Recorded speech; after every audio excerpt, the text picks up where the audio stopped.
Hi everybody, welcome to my first ever Black Girl Magic vlog. Black Girl Magic, that Black Girl Magic.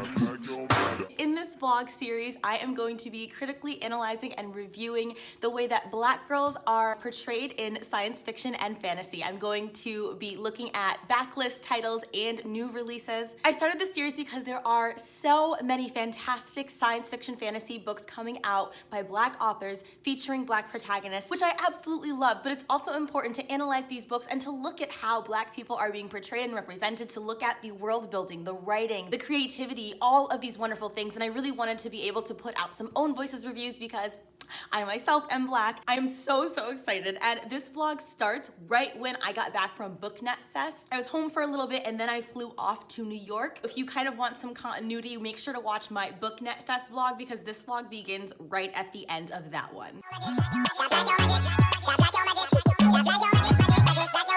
I took the bus back home from the airport and I had to walk like 3 or 4 blocks in really intense rain, which I don't exactly mind because I hated the heat in Florida, so it was nice to get back to Minnesota and be back to my like comfortable fall rainy cool weather. But then I got to my apartment and it turns out that maintenance came and fixed some things that were wrong with my apartment, but they locked my door, so now I'm locked out.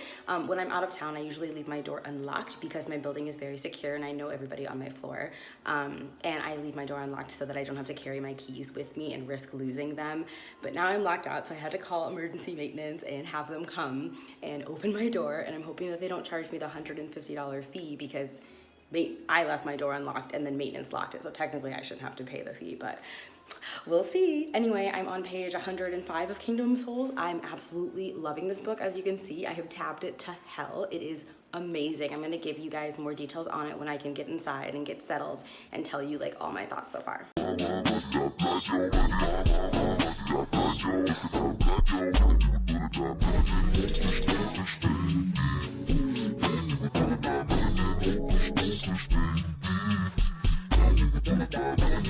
Hi friends, so it is now September 10th. It is a Tuesday and I wanted to give you I wanted to give you my thoughts on Kingdom of Souls so far. I'm on page 305, I believe. It's around 11 o'clock in the morning and I woke up like about 45 minutes ago, so I definitely slept in and I needed that time to myself to just hang out in my bed because BookNet Fest took all of my energy. So I think my plan is just to tell you what my thoughts are on Kingdom of Souls thus far, and then I'm going to have breakfast, get some reading done, watch some BookTube, and I'm also gonna show off all of the bookmarks and the photo booth prints that I got to take home from BookNet Fest. Oh, and I know I have a bunch of mail waiting for me in the mailroom, so I'm gonna do an unboxing later for you too. I will say I was not expecting this book to be so intricate. So far, there are 5 tribes, and each of the tribes have their own like dialects and customs. They each look different. They each have their own type of magic and kind of social norms, and I love that. The tribes are called Litho, Kes, Zu, Mulani, and Atari. You get a lot of information right away in the first 100 pages, so I kind of got in the habit of writing on the inside of the book, kind of keeping track of all of the different tribes and the specific terminology and nuances of the royal families and the tribes in the kingdom, just so I could keep it all straight.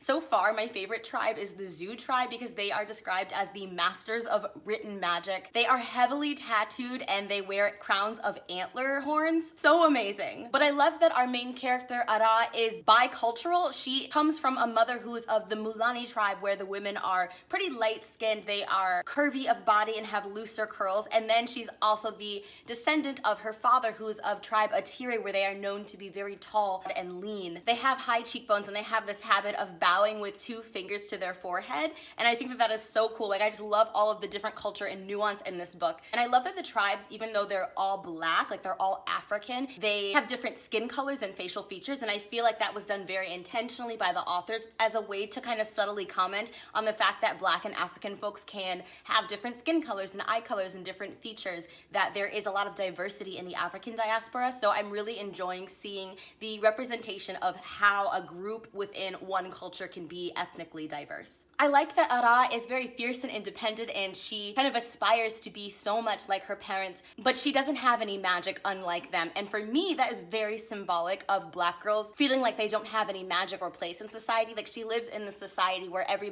most everybody has magic and is celebrated, but she herself doesn't feel magical. And so I feel like that's also commentary on like how Black girls are treated and how Black girls feel in society, which is really, really cool to see. Now, the love interests, there are, oh my gosh, it's not steamy by any means, but the descriptions of like how much Ra is into her best friend and how much he's clearly into her, and the love is absolutely forbidden, so they haven't exactly confessed it to one another, but it's so clear, and it just makes me so flustered and like starry-eyed, and I really want them to get together. I want them to just kiss already.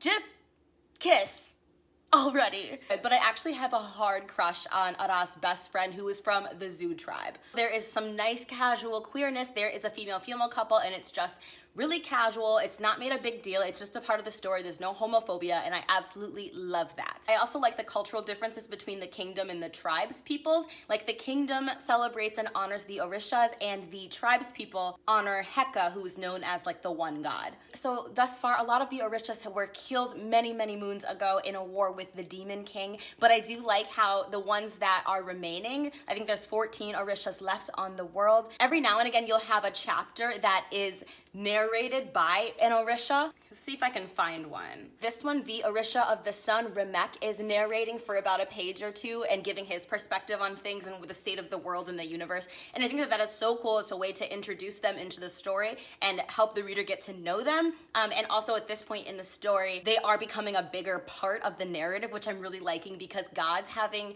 characters in the story and actually being given lines instead of just being lore is one of my favorite tropes.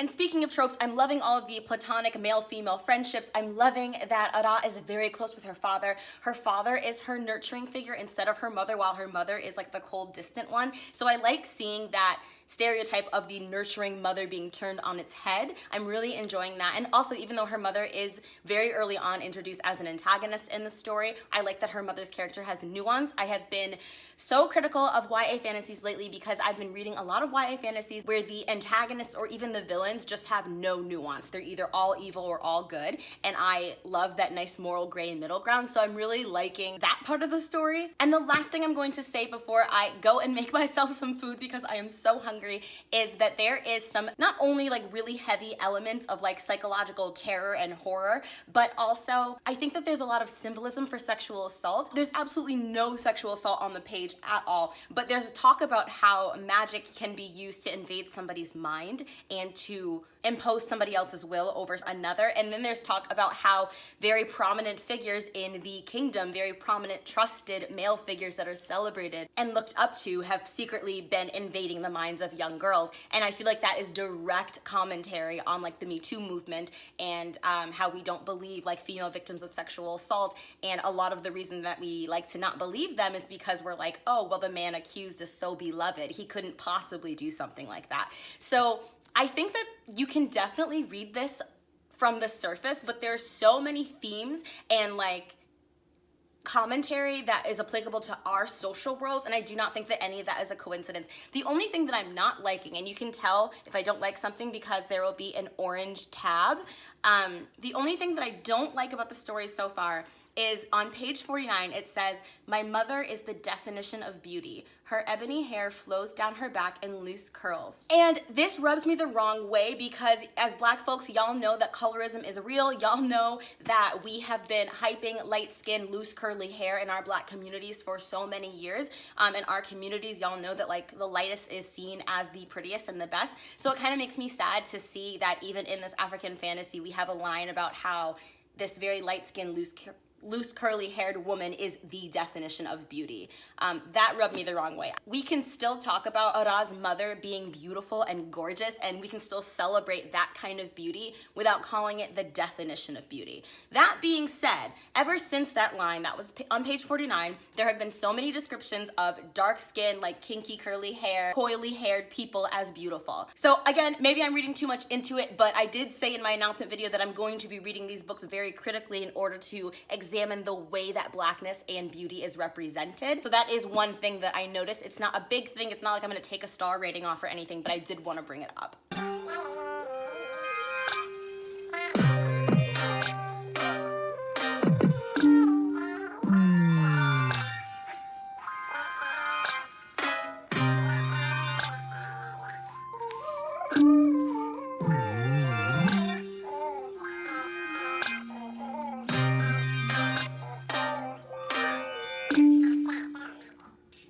only seen scary movies that make me laugh. I don't know if that makes me a psychopath or something, but there we have it. So yeah, just smiles all around today. I hope you guys have been having a fantastic week. I had a whirlwind of a week filled with terrible professors and a lot of homework, and just, you know, it's been a week. It's definitely been a week, but I feel so grateful. I don't know, it's weird. Like, this has suddenly turned really good. I've already read it. I love it. It's an adult romance. Oh my god, there's $5 in here. What? Get out. Why is there $5? Where did I put this? Yeah. Oh, dang. Yes. Oh, wow. I am $5 richer. I don't remember putting this in here, but... Okay, so I have 2 boxes here. The first one is from ColourPop, which is the only eyeshadow brand that I will wear. And then the second one is just a bunch of self-care goodies that I got from Amazon. Now, I always try in every single one of my vlogs to unbox something for you guys. Sorry, I keep wiggling the tripod. Hold on, I'm gonna move the boxes so that stops happening. So I'll do Amazon first, and then I will show you some swatches from the ColourPop products. This is a shower head filter. Now, I know it's like such a random thing, but I have heard so many stories about how shower head filters get the impurities away and can lessen your acne. It inhibits bacteria even in hot water and is helpful for skin and hair growth. So this is from Aqua Bliss. Like I said, I got this from Amazon, so I'm really excited to see if this helps the condition of my skin at all. Then I got these jelly toe pads. These were highly recommended to me by my massage therapist. So these are like really gooey. So these are called toe stretchers, and they are from Toe Pal. Apparently it's really good for your toes to be stretched, and it helps with like headaches and all sorts of things. Stretchers are also supposed to help with proper toe alignment. I don't know if y'all know, but I am a dancer, so my feet are jacked, yo. So you're supposed to wear these anytime you have done a lot of walking or hard exercise, just to help your feet kind of relax. Then I picked up my Cerave Lotion. This is a lotion that comes with salicylic acid and ceramides to help exfoliate your skin and also smooth out the texture of it. I swear, by Cerave products, I used very expensive Sephora brand cleansers and skincare, facial care products for the longest time, and I found that the only thing that really helps my skin be clear and not scar is Cerave Lotion. Cerave makes the only facial cleanser and the only facial moisturizer that I feel comfortable putting on my skin. And then the last thing that I got is a bottle of tea tree oil from Sun Essentials. Sun Essentials is the brand that I get my essential oils from because not only are they affordable, but they also give you a really large portion. Like this bottle was only $9, and then there are other companies that will give you essential oils in like 3 ounces for $9. So I really like them. And in case you're wondering what tea tree oil is used for, I use it to prevent blackheads. It fights bacteria naturally, and I also use it on my scalp to fight dandruff because I have seborrheic dermatitis, which is basically eczema of the scalp, and it can get really flaky and ugly up there. Now for the big hitter, which is my ColourPop stuff. Oh my god, this is so cute. Okay, so the first thing that I see is this card that says, "You're a peach." And in case y'all don't know, ColourPop is a very, very high performing but very cheap and affordable makeup brand that kind of went viral a couple years ago. And like I said, they make the only eyeshadows that I feel comfortable wearing. I wanted to try a bunch of their jelly shadows, so I got 3. This is what the packaging looks like. Tell me these aren't the cutest little packages ever. I'm literally dying. So the first shade that I got is called Foxes. It's supposed to be like a gold. Okay, so it's really creamy, and this is what the color looks like. Look at that freaking pigment, y'all. Oh my god. It goes on like jelly. It's like, oh my god. Okay, I cannot wait to put that on my eyes. Oh my god. This is what it looks like on my finger. This color is so pretty. The next shadow is... I almost dropped it. The next shadow is called Strawberry Jam. This is what it looks like when you open it. This is what Strawberry Jam looks like on my finger. So it's like a very pinky rose gold color. Okay, I did a really bad job of swatching this one, but this is what it looks like on my skin. I think it's so pretty. This name I think is really clever. It's called Once and Floral, like Once and Floral. It is a duochrome eyeshadow. This is the one I'm actually the most excited about. It's basically a blend of these 2 colors. Okay, so do you see like how there's like both bronze and pink in this? It looks like Trix yogurt. So this is what it looks like on my fingertip. Oh my god, it's so pretty. This color is frickin' gorgeous. You're supposed to apply these with a brush because the application goes on much more smoothly. So if they look really like textured and weird on my skin, it's because you're supposed to use a brush to apply these and not your fingertips. And this is how all 3 of them look on my arm. And that's it for now. I have 3 more boxes, but I'm going to spread out my unboxing. So I'm just gonna get back to reading. I have to get to work in about 4 hours. So this might be my last update for the day. We will see.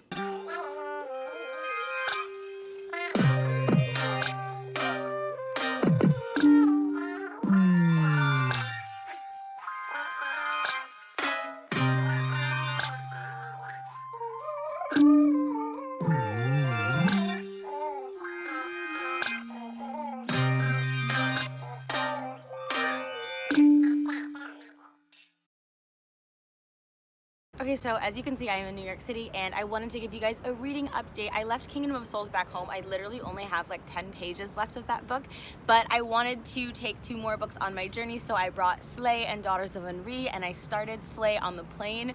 Look how heavily I have annotated it so far. Y'all, this book is life. I'm loving it even more than Kingdom of Souls so far, and that is a really big accomplishment because I'm loving Kingdom of Souls. The things I can say about it so far, I'm only on page, I think, 80, but so far there is gender neutral inclusive language. There is a character in the Slay world who is Black and non-binary, which I love.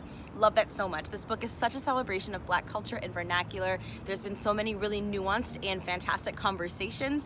I love all of the world building that has gone into the creation of the video game Slay. The level of detail that has gone into the rules of the game, the atmosphere, the graphics, and the setting. When Kier is in the world of Slay, you really feel as a reader that you're there with her. And I read in the foreword that Brittany Morris was inspired by Black Panther, and that's what Slay is. Like, Slay is literally the virtual reality realm of Black Panther, and I think that that's really freaking cool. Gosh, it's getting so windy. It is about to rain, so I'm about to wrap this clip up, but the other thing I'm going to say is that I was in the airport when I read the foreword and tears instantly sprang to my eyes. I had to physically fight to keep myself from crying because the foreword alone was so powerful. It's the most powerful foreword I've ever read. But so far, this book is phenomenal and I cannot wait to see where it goes.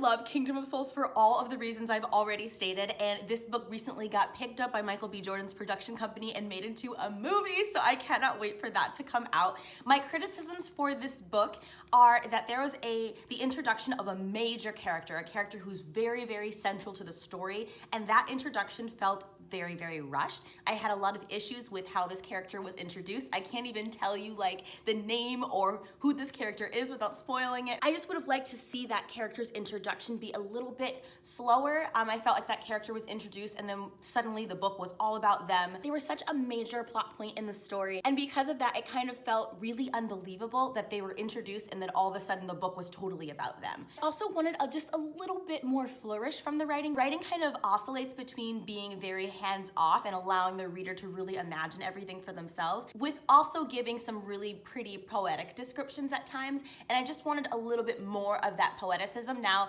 y'all know that I love my flowery, my lyrical writing, so if you are one of those people that really isn't a huge fan of lyrical writing and your fantasies, I think that this will be a really great book for you. It definitely isn't without its lyricism. There were so many really beautiful quotes that I loved and so many really beautiful descriptions that I loved, but I just wanted a little bit more of that, so it's just a personal preference.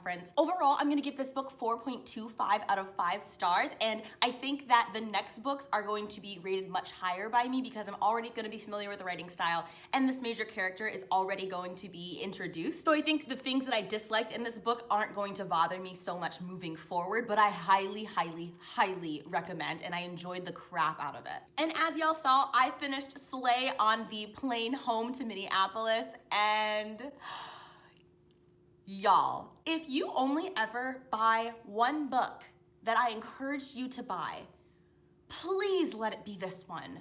Please. This is the only book that has ever made me cry tears of joy. I didn't think that that was possible from reading a book.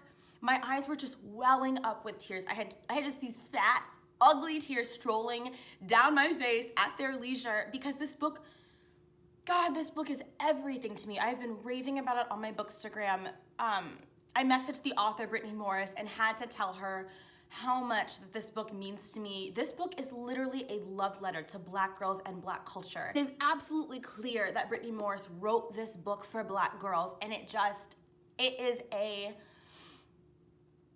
celebration of Blackness that I wasn't prepared for, that hit me so absolutely hard and moves me to this very moment. It's incredible. I also really loved that Kiara is in a very sex-positive household. Her parents talk to her about sex. Her parents allow her to have sex in her own sexual agency, and she practices safe sex.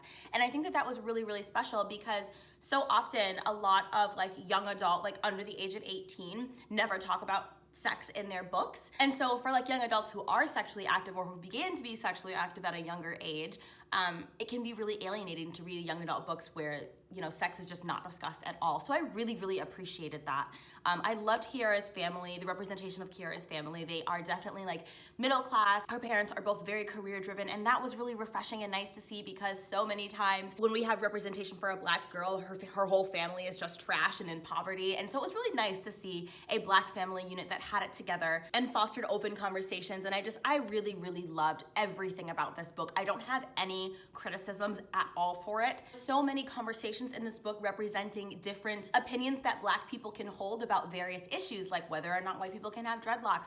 And I loved that there was no one way of thinking that was depicted as the correct way of thinking. It represented so many different black people's opinions on the same issues. And I thought that was great because it gave us all an equal playing field. It said, hey, we're a diaspora. We don't always have to agree on the same issues. We are unique, we are individual, and we cannot be expected to speak for our entire race. And I absolutely loved the way that that was handled in the book. Although hotepery is definitely a central topic in this book, and I loved that hotepery was examined. I cannot stand hoteps.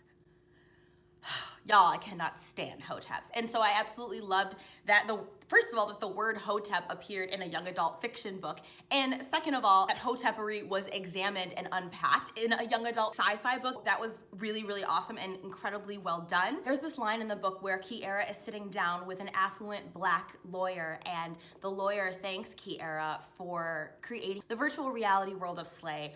And she says, thank you for giving my daughter and son a place to go after school. And this part of the book really hits Kiara because she realizes that even this wealthy, successful, black female lawyer who has a lot of class privilege still can't protect her daughter and her son from racism and from the prejudiced way that white kids treat them at their affluent school. And we have this idea in the black community that, oh, once we make money, everything will be better for us. Racism won't be a problem once we're rich. And so I love that class issues were tackled in this. A lot of times we believe that wealth will insulate us from enduring racism, and that is not the case. I love that there were so many different perspectives, wealthy black perspectives, poor kids, trans kids. One of the main characters of the book is a French black girl, and she talks about her experience being not only just biracial, but also bicultural, and I thought that that was really phenomenal. I could go on and on about this book. This book is a tough act to follow. How do I read another book after reading Slay? You know, I'm just gonna shut down my channel because this is everything for me. If you only buy one book that I ask you to buy, let it be this one. Let it be this one. So it's been a couple weeks since I actually finished Slay, and then I started this book, which y'all know I have been talking about for a couple months now. I've been so excited, but it took me a while to get into it, not because it wasn't good, but because my heart, my mind was still in the world of Slay. Just under halfway done with it. So you're gonna see me pick up reading this book and review it in my next Black Girl Magic vlog. The writing is stunning. It is absolutely stunning, and it honestly reads to me like I'm sitting on the floor at my abuela's feet, and my abuela is telling me like ancient stories about our family through time. It's written in third person, so it has this omnipotence about it. And the wild thing about this book, even though it is a Nigerian fantasy, is it feels like something that actually happened. It feels like history. I can't describe it, but it has this really magical feeling about the writing. Like you believe it. You believe in the lore and the gods and the world building and the magic. It all feels so real and vivid to me, and I'm just completely enamored. I was talking to Rachel from Rachel Marie about how this book reminds me so much of that scene in the Harry Potter books and movies where Hermione is the three brothers who meet death. It has that same type of voice that's talking about something that is very fantastical, but that fantastical event feels real because of the way that the story is being narrated. I don't know if that makes any sense. The writing is just gorgeous. Honestly, this is the only book that I think could follow Slay because it is so completely engrossing. This book is a perfect example of how to write dark-skinned characters. Y'all know how sometimes you're reading a book written by a white person and it will say things like, her skin was chocolate. Her skin was the shade of a mahogany tree. She looked like a hazelnut. all the descriptions of black girls have to do with food and being edible, and it's just really uncomfortable. This book doesn't do that, and it provides perfect examples of how black skin can be described. She was intelligent, cruel, and breathtakingly beautiful. Her large, dark eyes glowed with formidable power. Her striking broad nose and thick lips captivated attention from anyone with a heartbeat. I just absolutely loved it. Like, I love that this author is writing traditionally African features, you know, dark eyes, broad nose, thick lips as beautiful and formidable, as powerful and attractive to anybody. And I love that because it's centering those features. It's not apologizing for them. Even with her eyes darkened from lack of sleep and her thick lips tightened into a foul scowl, she was breathtaking. With her rich, supple skin shining brilliantly in the sun. This is the way that African skin and features should be described. That's all I'm gonna say. I didn't realize until I was reading this book that this is the first time I've ever read a broad nose, thick lips, dark eyes, and dark skin as described as powerful and beautiful inherently. Loving this book. I'm head over heels. All of the lore and the mythology in it is fantastic. The language, the centering of Afro culture, I cannot wait. So if you made it this far in the vlog, comment down below with the words "Black is beautiful." All of my social media links are going to be in the description box below. Thank you so much for watching and supporting this video, and I will see you in my next one.